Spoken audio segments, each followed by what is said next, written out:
बिगाड़ रहे हैं।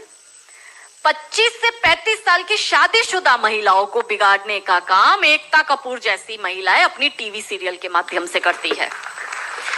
कैसे करती है कि वो अपने टीवी सीरियल में एक महिला बिल्कुल टिपिकल हमारे ड्रेसअप में, अच्छी सी साड़ी, बड़ा बड़ा मंगलसूत्र, बड़ा सिंदूर, बड़ी बिंदी, पीछे अंबे माँ का बहुत बड़ा स्टैच्यू होगा। आप देखना उसके सारे सीरियल में ये इंडिकेट्स होते हैं कि हिंदू धर्म को बर्बाद कर दो। देखिए, कोई भी देश को बर्बाद करने के लिए बम, बारूद, गोला, असला, मिसाइल दागने की जरूरत नहीं है। आप उस देश की सांस्कृतिक व्यवस्था, शैक्षणिक व्यवस्था और पारिवारिक व्यवस्था को खत्म कर दो, वो देश अपने आप खत्म हो जाएगा। यही षड्यंत्र चल रहा है। तो इस देश में महिलाओं और बेटियों के दिमाग को खराब कर दो, क्योंकि हम परिवार व्यवस्था में समझते हैं तो जो बेटी हमारी, आज हमारे घर की बेटी, वो किसी के घर की बहू बनेगी और वो दो परिवारों को जोड़ती है, तो उन परिवारों को बर्बाद करने का षड्यंत्र चल रहा है। तो होता क्या है, दिखाएंगे क्या सीरियल में? प्यार एक से करेगी, शादी दूसरे से करेगी, फिर जीवन में कोई तीसरा आएगा, दूसरा मर जाएगा, फिर चौथा पसंद आएगा, फिर दूसरा जो मर गया वो जिंदा हो जाएगा, फिर कंफ्यूज हो जाएगी चौथे के साथ जाऊं कि दूसरे के साथ जाऊं। यही दिखाती है वो। क्या सच में यहाँ जो मेरी महिला, मेरी बहनें बैठी है, वो बताओ कि क्या हम हिंदू महिला है 4-4 पुरुषों के साथ संबंध रखती है? बताओ, जोर से बोलो। क्या हमारे परिवारों में ये होता है कि हम एक को पसंद करते हैं, हम दूसरे से शादी करते, फिर हमें तीसरा पसंद आता है, फिर हमारा मर जाता है पति, फिर हमें चौथा अच्छा लगता है और जो मर गया पति वो सडनली जिंदा हो जाता है, फिर हम कंफ्यूज होते हैं हम किसके साथ जाए? क्या हमारी ये वैल्यू है? यही सीरियल हम देखते हैं और हम तालियां बजाते हैं और हम हमारी बेटियों को भी यही टीवी सीरियल दिखाते हैं। और इन सारी टीवी सीरियल में एक ही चीज कॉमन क्या है? जो सास है वो एक नंबर की नालायक, जो ननंद है वो एक नंबर की नालायक, और ये दोनों बहू के खिलाफ प्लानिंग करेगी।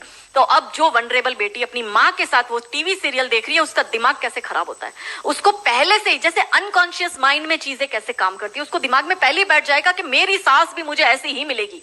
क्यों हमारे हिंदू परिवार टूट रहे? क्यों आजकल हमारी बेटियों को ज्वाइंट फैमिली में रहना पसंद नहीं आता है? उसे शादी के दूसरे दिन अलग होना है। वो पहला फोन अपनी माँ को करेगी और माँ कहती है ज्यादा चिक चिक करे तो तू आ जाना मेरे घर में।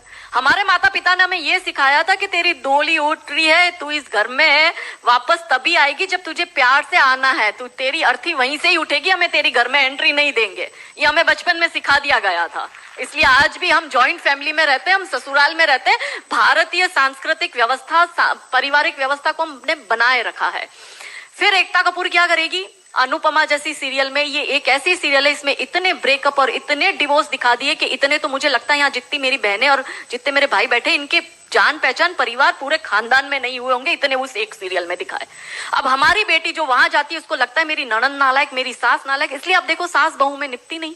पहले कैसे निपटी थी, पहले कैसे रहते थे? और तीसरा जो मैंने कहा OTT, 35 से 45 वर्ष तक की महिला जो कि वर्किंग विमेन है, जो जॉब करती है, उस महिला को कैसे दिमाग खराब करना है फेमिनिज्म के नाम पर। यदि आप नौकरी कर रही है तो आपको परिवार नहीं चाहिए, आपको पति नहीं चाहिए, आपको सास ससुर नहीं चाहिए, वो सब आपके पैर की जूती, क्योंकि आप वर्किंग विमेन है, आप नौकरी कर रही है।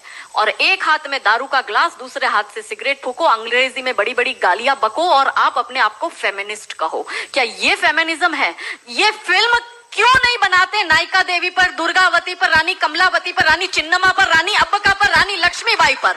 ये ऐसी फिल्म क्यों बनाते हैं? ये बनाए रानी नायिका देवी पर फिल्म के जिसने मोहम्मद गौरी को नपुंसक बनाकर गुजरात से मार के भगाया था और वो 13 साल तक वापस भारत में नहीं आया था। ये इसलिए नहीं बनाएंगे क्योंकि भारत की बेटी को करीना खान बनाकर उसकी कोख से तैमूर और जहांगीर पैदा करवाने हैं। बहुत बढ़िया, बहुत बढ़िया। ये नहीं चाहते कि हमारे देश की बेटी दुर्गा